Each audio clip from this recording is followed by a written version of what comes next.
નમસ્કાર, કેમ છો? જય શ્રી કૃષ્ણ મારા વહાલા વિદ્યાર્થી મિત્રો. મારું નામ છે જયેશ રાઠવા અને નચિકેત સ્ટડી પર મિત્રો આપ સર્વે વિદ્યાર્થી મિત્રોનું હું હાર્દિક સ્વાગત કરું છું. મિત્રો, અત્યાર સુધીમાં આપણે જે છે ને ધોરણ 8માં 9માં અને 10મા ધોરણમાં આ ત્રણ ધોરણની પ્રેક્ટિસ વર્કને પૂરી કરી નાખી છે. પ્રેક્ટિસ વર્કના બધા ચેપ્ટરના બધા વિડીયોઝ બધા સ્વાધ્યાય આપણે કવર કરાવેલા છે. એટલે મારા વહાલા ધોરણ 7ના વિદ્યાર્થી મિત્રો મને કોમેન્ટ કરી રહ્યા હતા કે સર ધોરણ 7ની પણ પ્રેક્ટિસ વર્ક કરાવો ને, અને અમે શું ભૂલ કરી છે. એટલે ભાઈ, આપણે ધોરણ 7ની પણ પ્રેક્ટિસ વર્કની શરૂઆત આ વિડીયોથી ખતરનાક રીતે કરવા માટે જઈ રહ્યા છે.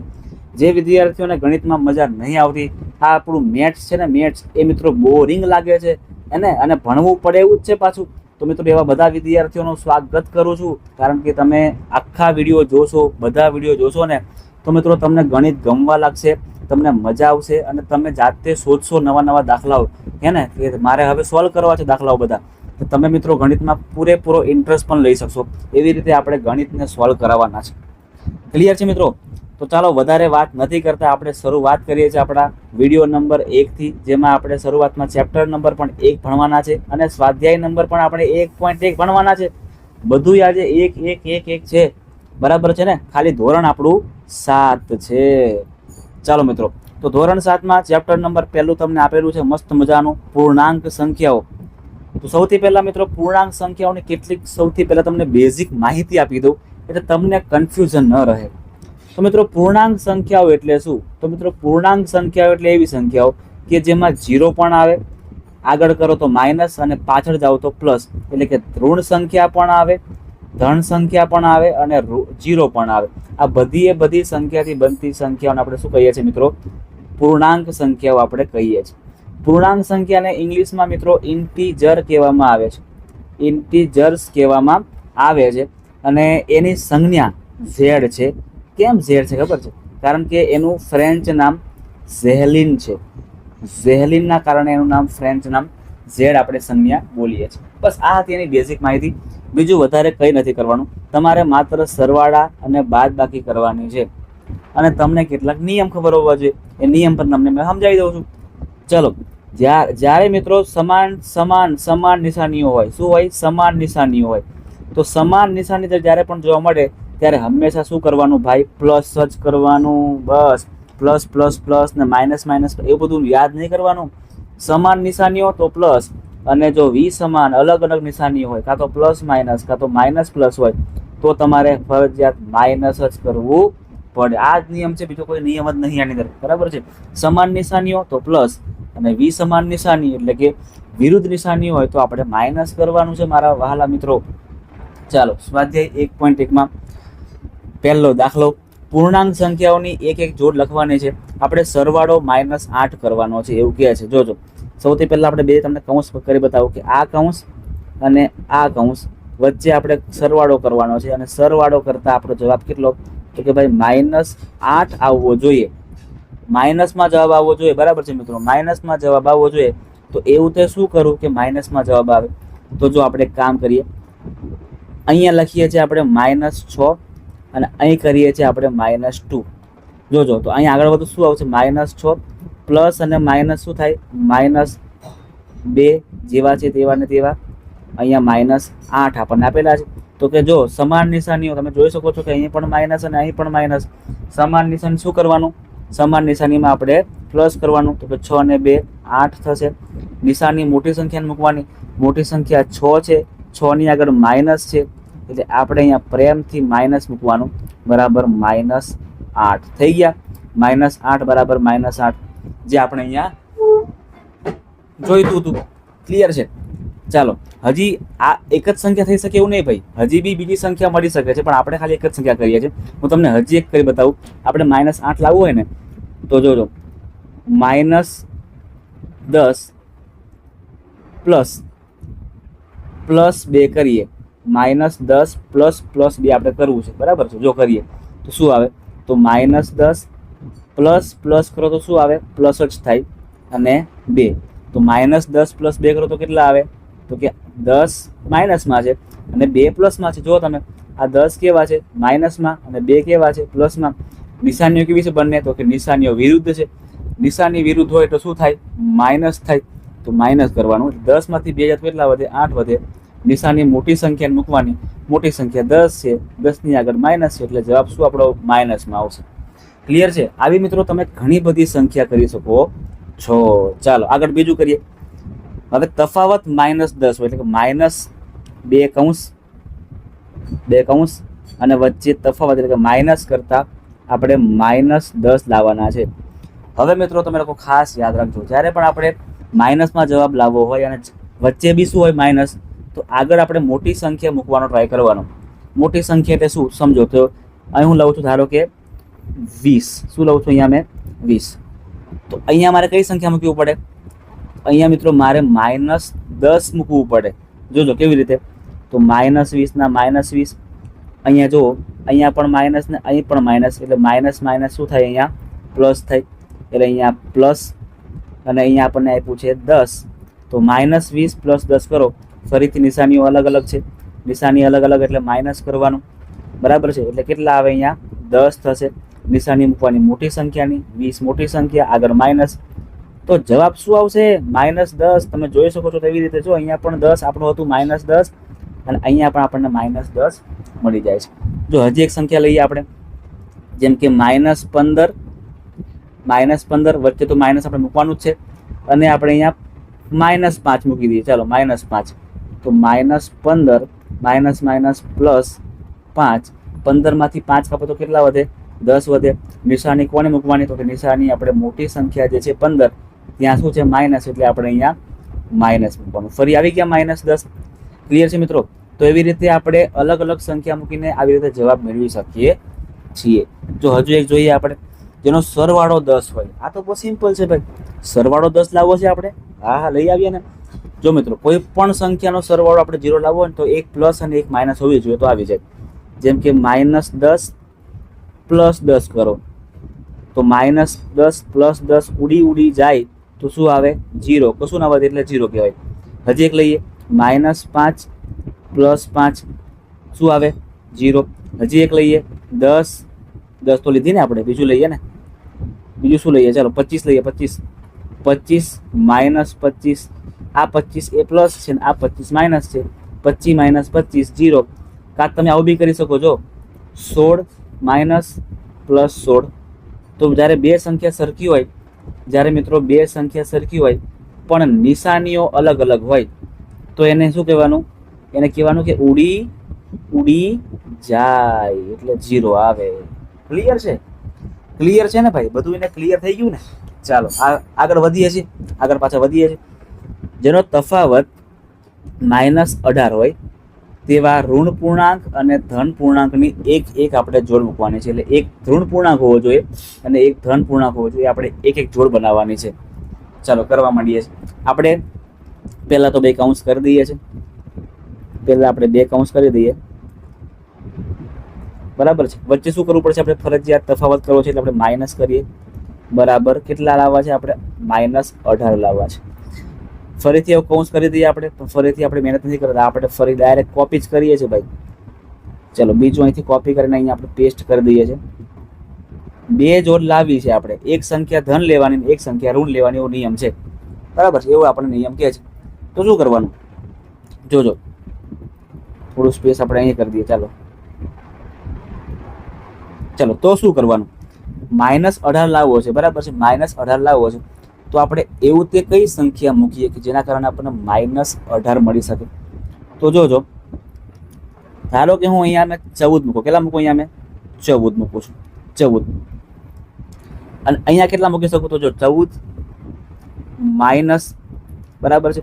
અહીં ફરી માઇનસમાં સંખ્યા મૂકીએ. આપણે અને માઇનસ આપણે જો 4 કરવા જઈએ તો 14 - તો પ્લસ થઈ જાય 4. તો 14 + 4 તો કેટલા આવે? 18 આવે. આપણે તો માઇનસ કરવા છે ને. બરાબર છે? આપણે તો -18 લાવવા છે એટલે આ સંખ્યા પોસિબલ થશે નહીં. તો બીજી કોઈ સંખ્યા મૂકીએ. ચાલો બીજી કોઈ સંખ્યા મૂકીને ટ્રાય કરીએ. જેમ કે અહીંયા મૂકીએ આપણે, ધારો કે -10 મૂકીએ છીએ. -10 મૂકીએ છીએ અને અહીંયા મૂકીએ છીએ આપણે +8. જોજો આ ઋણ સંખ્યા છે અને આ ધન સંખ્યા છે અને વચ્ચે આપણને આપ્યું છે તફાવત કરવા માટે. હવે આનું સોલ્વ કરીએ. જોજો શું આવે છે, જોજો શું આવે છે. -10 માઇનસ પ્લસ -8. જોજો કેટલા આવે, માઇનસ માઇનસ પ્લસ થાય 10 ને 8 18. નિશાની મોટી સંખ્યા મૂકવાની છે, જાણીએ છીએ આપણે. પતી ગયું, પિક્ચર થઈ ગયું પૂરું. બરાબર છે ને, જવાબ તમારો આવી ગયો છે અહીંયા ભાઈ. મજા કરો. બીજું કરીએ. જો હવે હજી બીજું એક કરીએ આપણે. નીચે આપેલું છે 18 લાવવાના છે. કઈ સંખ્યા મૂકીએ આપણે? ચલો જણાવો ભાઈ. તો આ વખતે આપણે મૂકીએ છીએ, ચલો ભાઈ -8 મૂકી દઈએ છીએ. -8. અહીં શું મૂકવું પડે? તો અહીંયા આપણે +10 મૂકી દઈએ, હે તો પણ ચાલે. અથવા તમારે આવું કરવું હોય, અહીંયા મારે -9 મૂકવું હોય અને અહીંયા મારે +9 મૂકવું હોય તો પણ ચાલેલા, તો પણ ચાલે. જોજો અહીંયા -9 minus minus plus minus plus -9 કેટલા આવી ગયા? માઇનસ માઇનસ પ્લસ થાય 9 ને 9 18. નિશાની મોટી સંખ્યાની 18 આવી ગયા ફરીથી. ક્લિયર છે ને? આવી રીતે મિત્રો આપણે જવાબ લાવવાનો છે, જેનો સરવાળો -10 કરવાનો છે. જેનો સરવાળો કેટલો આવવો જોઈએ? -10. તેવા ઋણ પૂર્ણાંક અને ધન પૂર્ણાંકની ફરી જોડ. આપણે આગળ કર્યું એવું ને એવું સેમ કરવાનું છે, જરાય અલગ નથી કરવાનું. આગળ કર્યું છે એવું ને એવું સેમ. 2 કૌંસ વચ્ચે સરવાળો ફરજિયાત કરવાનો છે. અહીંયા -10 લાવવાના છે. આવી આપણે 2 જોડ મેળવીએ. આવી આપણે 2 જોડ મેળવી લઈએ. ચાલો જોજો હવે કઈ સંખ્યા મૂકું તો -10 મારે મળે. તો મિત્રો જ્યારે વચ્ચે સરવાળો હોય અને આપણે જવાબમાં માઇનસ લાવવું હોય ને, તો મોટી સંખ્યા માઇનસ કરી દેવાની, બીજું કંઈ નહીં. મોટી સંખ્યા માઇનસ કરી દઈએ. સમજો તો -15 કરી દઈએ. અહીંયા કેટલા કરવા પડે? 5. જોજો તો શું બનશે? અહીંયા -15 પ્લસ 5 થઈ ગયા. 15 માંથી 5 કાપો એટલે 10 વધે. નિશાની મોટી સંખ્યા એટલે માઇનસની. આવી ગયા -10 આવી ગયા છે. ક્લિયર છે? હજુ એક લઈએ, હજી એક લઈએ. ચાલો -25. ચાલો -25 લઈએ છીએ અને અહીંયા ખાલી આપણે 15 લઈએ છીએ. 15 તો બીજો -25 પ્લસ 15. 25 માંથી 15 ને માઇનસ કરવા પડે, કારણ કે 25 છે ભાઈ માઇનસમાં છે, 15 છે પ્લસમાં છે. માઇનસ પ્લસ કરો એટલે આપણને માઇનસ જ કરવું પડે. એટલે 25 માંથી આપણે 15 કાપીએ તો કેટલા મળે? આપણને 10 મળે. નિશાની મોટી સંખ્યા 25 છે, 25 ની આગળ માઇનસ છે એટલે માઇનસ ઠપકારવા પડે. ક્લિયર છે મિત્રો? ક્લિયર છે ને? ચાલો હજી એક છે, જેનો તફાવત -5 હોય તેવા ઋણ પૂર્ણાંક અને ધન પૂર્ણાંકની જોડ લખવાની છે. લખી દઈએ. ચાલો લખી દઈએ છે. 2 કૌંસ કરી દઈએ આપણે. 2 કૌંસ આપણે અહીંયા કરી દઈએ છીએ. 2 કૌંસ વચ્ચે આપણે શું કરવાનું છે? વચ્ચે આપણે માઇનસ કરીને જવાબમાં આપણે -5 લાવવાના છે. બરાબર છે? ચલો લાવીએ છીએ. શું કરીએ? તો જો અહીંયા પણ માઇનસ છે, તો શું કરી શકીએ આપણે? તો જો આપણે ચેક કરીએ, ધારો કે અહીંયા -12 મૂકું, -12 મૂકું તો 5 લાવવા માટે મારે અહીંયા +7 મૂકવું પડે ને. જો ચેક કરીએ. -12 માઇનસ પ્લસ માઇનસ અને 7 કરીએ તો જો ભાઈ અહીંયા મેળ પડશે નહીં આપણો, કેમ કે 12 ને 7 તો 19 થઈ ગયા. તો જવાબમાં નહીં આવે, ખોટું પડશે. અહીંયા ખોટું પડે છે. ચલો ચેન્જ કરો. આવું બધું થશે નહીં, અહીંયા ચેન્જ કરવું પડશે. અહીંયા પ્લસ માઇનસ કરતાં આપણો જવાબ આવશે નહીં. હજી ચેક કરીએ આપણે શું બનશે. ધારો કે હું અહીંયા લઈ લઉં છું 15. ચાલો અહીંયા લઉં છું મેં મિત્રો 15 અને અહીંયા લઈ લઈએ છીએ આપણે 25. 15 અને 25 લઈએ છીએ, બરાબર. આપણે તો અહીંયા 15 માઇનસ 25 કરીએ તો આપણો જવાબ -10 મળશે. આપણે તો લાવવા છે કેટલા? 20 કરવું પડશે ભાઈ, ને?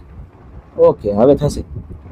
તો થઈ ગયા હવે -5. પણ આ રીત કેવી છે? બરાબર નથી. કેમ કે આપણને આપ્યું છે ઋણ પૂર્ણાંક અને ધન પૂર્ણાંક. એક ઋણ પૂર્ણાંક જોઈએ ને એક ધન પૂર્ણાંક જોઈએ, એવી રીતે લાવવાનું છે. એટલે આ વસ્તુ પોસિબલ થશે નહીં.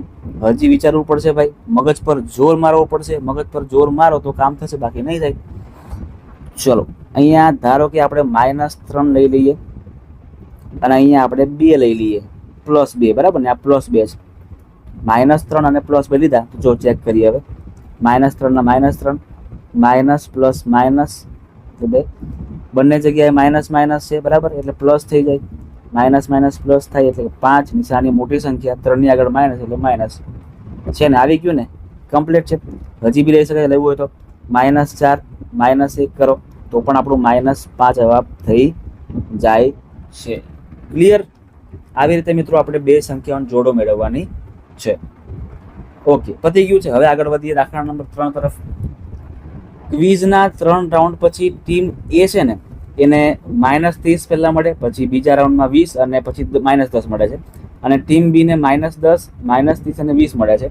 તો કઈ ટીમના ગુણ વધુ છે એ આપણે ગણવાના છે. અને શું પૂર્ણાંક સંખ્યાઓને કોઈ પણ ક્રમમાં ઉમેરી શકાય છે કે નહીં એ જોઈએ આપણે. સૌથી પહેલા મિત્રો આપણે ટીમ એ માટે કામ કરી લઈએ. સૌથી પહેલા ટીમ એ નું કામકાજ આપણે કરીએ છીએ બરાબર છે. ચલો, પહેલા કેટલા હતા? -30. હા, -30. બીજા 20 એટલે પ્લસ કરી દઈએ 20. પછી ત્રીજા રાઉન્ડમાં કેટલા? તો કે -10 એટલે -10 કરી. આનો જવાબ પહેલા મેળવી લઈએ આપણે. ચલો, -30 એવા ને એવા, +20 એવા ને એવા. અહીંયા પ્લસ અને માઇનસ જો તમે અહીંયા પ્લસ અને માઇનસ છે એટલે પ્લસ માઇનસ માઇનસ કરવા પડે, -10. ચલો ગણતરી મારીએ. સૌથી પહેલા પહેલી બે સંખ્યા જોઈ લઈએ. -30 અને +20 એક સંખ્યા માઇનસ, બીજી સંખ્યા પ્લસ, માઇનસ પ્લસ માઇનસ થાય એટલે 30 માંથી આપણે 20 ને કાપવા પડે તો કેટલા મળે આપણને? 10 મળે. નિશાની મોટી સંખ્યા મૂકવાની. મોટી સંખ્યા 30 છે, 30 ની આગળ માઇનસ છે એટલે આપણે અહીંયા માઇનસ કરવો પડે. પાછળ -10 તો છે જ. ચલો, -10 કરો માઇનસ માઇનસ પ્લસ થાય. નિશાની મોટી સંખ્યાની એટલે કે -20 આપણો જવાબ થશે. એટલે મિત્રો ટીમ એને -20 પોઈન્ટ મળે છે. હવે ટીમ બી ને કેટલા પોઈન્ટ મળે જોઈ લઈએ. ચાલો, ટીમ બી કેટલા પોઈન્ટ મેળવે છે તો એને -10 જગ્યા નાની પડશે, આપણે થોડુંક સાઈડ પર ખસાવી લઈએ આને. ચલો, આવીએ છીએ બરાબર. હવે -10 પ્લસ -30 પ્લસ 20 આનો સરવાળો માંડીએ તો પહેલા -10 પ્લસ માઇનસ માઇનસ ફરીથી 30 અને છેલ્લે +20. પહેલા બે સંખ્યાનો સરવાળો બાદ કરી દઈએ. 10 પણ માઇનસમાં છે અને 30 પણ માઇનસમાં છે, માઇનસ માઇનસ પ્લસ થશે એટલે 10 અને 30 નો સરવાળો કેટલો થાય? 40. પણ નિશાની મૂકવાની માઇનસની, પાછળ 20 તો છે જ. હવે તમે જો અહીંયા 40 પણ માઇનસમાં છે અને 20 પણ 20 પ્લસમાં છે તો પ્લસ માઇનસ માઇનસ થશે. 40 માંથી 20 કાપો એટલે કેટલા વધશે? 20. નિશાની મૂકવાની મોટી સંખ્યાની, મોટી સંખ્યા 40 છે એટલે -20 આપણો જવાબ થશે. -20 આપણો જવાબ થશે. હવે તમે જોઈ શકો છો મિત્રો એવી રીતે કે બંને ટીમ એ અને ટીમ બી બંનેના ગુણ કેવા છે ભાઈ? સરખા છે. બંને ટીમના ગુણ કેવા છે ભાઈ? સમાન ગુણ છે. અને આપણને એમાંથી એ પણ ખબર પડી કે આ જે છે ને, જો અહીંયા પણ આને 30 ગુણ મળ્યા હતા તો આને બી 30 ગુણ મળ્યા હતા, આને 20 ગુણ મળ્યા તો આને 20 ગુણ મળ્યા, આને -10 મળ્યા તો આને -10 મળ્યા, ખાલી ક્રમ અલગ અલગ હતો. તો એવું કહી શકાય કે પૂર્ણાંક સંખ્યાઓને કોઈ પણ ક્રમમાં ઉમેરી શકાય? તો કે ભાઈ હા, પૂર્ણાંક સંખ્યાઓ એને કોઈ પણ ક્રમમાં ઉમેરી શકાય છે, કોઈ પ્રોબ્લેમ થતો નથી. આગળ વધીએ છે. દાખલા નંબર આપણો કયો છે ભાઈ? ત્રીજો હતો ને, તો ચોથો આપણે આવ્યા છે. હવે આ 4 નંબર છે. નીચે આપેલા વિધાનોને સાચા બનાવવા માટે ખાલી જગ્યા પૂરવાની છે આપણે. તો આ તો બહુ સિમ્પલ વસ્તુ છે, આમાં કઈ અઘરું જ નથી, કશું અઘરું જ નથી આની અંદર. જોજો, -8 પ્લસ -6 છે, -8 પ્લસ -6 તો સિમ્પલ છે, આમાં ખાલી ક્રમ બદલાયો છે. ખાલી આમાં મિત્રો ક્રમ બદલાયો છે. -6 તો -6 આવ્યા તો -8 આપણે અહીંયા ઠપ કરવાના છે. અહીં કેટલા આવશે? -8. ક્રમનો ગુણધર્મ છે. -40 માં એવું તો શું મૂકવું કે ફરી -40 મળે? તો મિત્રો સરવાળા માટે શું છે? તટસ્થ સંખ્યા, તો કે ભાઈ 0 છે તો 0 મૂકવો પડે. -40 પ્લસ 0 કરો એટલે -40 જ મળે. ચાલો આગળ. અહીંયા આપણને 15 પ્લસ ખાલી જગ્યા બરાબર 0 આપણને આપેલું છે. તો અહીંયા એવી કઈ સંખ્યા મૂકું કે જેના કારણે 0 થઈ જાય? તો આપણે આગળ વાત કરી કે 15 જોડે ફરી આપણે -15 મૂકી દઈએ ને, શું મૂકીએ? ફરી -15. એની એ સંખ્યા પર નિશાની અલગ કરી દેવાની. તો 15 પ્લસ માઇનસ માઇનસ અને 15 બરાબર ક્યાં થઈ ગયા? આ બધું ઉડી જાય એટલે 0 થઈ જાય. એટલે મિત્રો શું કરવાનું આપણે? તો કે ભાઈ જે સંખ્યા આપી હોય જો જવાબ 0 મેળવવો હોય તો એવી એવી સંખ્યા મૂકીને માઇનસ મૂકી દેવાનું, તો -15 કરો તો આપણને 0 મળી જાય છે. ચલો અહીંયા જુઓ 17 અહીંયા આપેલું છે તો કે હા અહીંયા આપેલું છે, -7 અહીંયા આપેલું છે તો કે હા અહીંયા આપેલું છે, 5 અહીંયા છે તો 5 અહીંયા આવશે, 5 પતી ગયું લા ભાઈ, પતી ગયું. ચાલો આગળ અહીંયા બી સેમ વસ્તુ, જો અહીંયા એક ગ્રુપ બને છે અને આ એક ગ્રુપ બને છે, તો બંને ગ્રુપમાં કઈ સરખી વસ્તુ છે જોઈ લઈએ આપણે. -3 અહીંયા છે તો -3 અહીંયા છે, 10 અહીંયા છે તો 10 અહીંયા છે, -2 અહીંયા છે તો -2 અહીંયા આવવું જોઈએ. પતી ગયું ભાઈ, પિક્ચર થઈ ગયું. અહીંયા પૂરું કરીને ભાગવાનું છે આને, બરાબર છે મિત્રો, આને આપણે પૂરું કરીને ભાગવાનું છે. આટલી સિમ્પલ વસ્તુ, આટલા સિમ્પલ દાખલાઓ આપણે શીખી રહ્યા છે. ઓકે, તો અહીંયા આપણું સ્વાધ્યાય 1.1 પૂરું થાય છે ભાઈ. આમાં હતું શું એને માત્ર 20 જ મિનિટની અંદર આપણે સ્વાધ્યાય 1.1 ના ભૂકા બોલાવેલા છે ભાઈ. બધા વિદ્યાર્થી મિત્રોને કોન્સેપ્ટ ખબર પડી ગયો હશે, દાખલા કેવી રીતે કરવાના છે એ પણ ખબર પડી ગઈ હશે. તો મિત્રો તમને વિડીયો ગમ્યો હશે એવી આપણે આશા રાખી રહ્યા છે. એટલા માટે તમારે વિડીયો ગમ્યો હોય ને તો એક મિત્રો મસ્ત મજાની લાઈક મારી દેવાની છે. તમારા મિત્રો સુધી આ વિડીયોને અચૂકથી ફેંકી આપવાનો છે, નાખી આપવાનો છે, એમના મોબાઈલની અંદર નોટિફિકેશનમાં પહોંચી જવો જોઈએ વોટ્સએપ દ્વારા. એટલે ખાસ મિત્રો શેર કરી દેજો. અને જો તમે આપણી નચિકેત સ્ટડી મિત્રો, નચિકેત સ્ટડીમાં પહેલી વાર આવી રહ્યા છો અને મારો એટલે કે જયેશ રાઠવાનો અવાજ પહેલી વાર સાંભળી રહ્યા છો તો ખાસ સબસ્ક્રાઇબનું બટનને મિત્રો પ્રેસ કરી દેજો અને બાજુમાં આવેલા નાનકડા બેલના આઇકનને પણ મિત્રો પ્રેસ કરી દેજો, જેથી જ્યારે પણ આપણે વિડીયો નાખીએ ને તમારામાં નોટિફિકેશન ઉપરથી ટપકી પડે અને તમે પછી વિડીયોને જોઈ શકો. મળીએ છે નેક્સ્ટ વિડીયોમાં, જેમાં આપણે સ્વાધ્યાય 1.2 ને આવી જ રીતે મસ્ત રીતે આપણે ફરીથી શીખવાનું છે.